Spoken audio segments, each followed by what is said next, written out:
Okay, magandang araw po sa inyo lahat mga boss. Ang Ignacia Project, part 12. So update po tayo rito.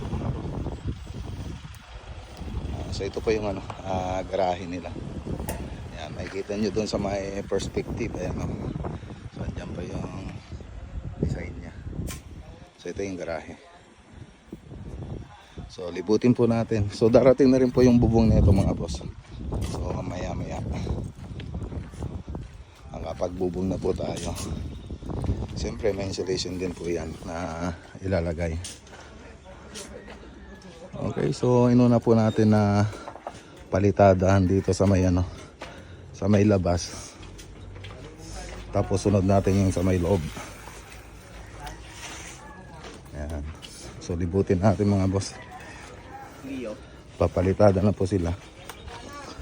Tapos ito ipipinis pa po nila ito ng rodelang bakal. Tapos skim coat na yung pangmasilya na po natin dyan. So andito tayo sa likod. So halos matatapos na rin palitada rito. So punta nga tayo dun sa loob. Okay.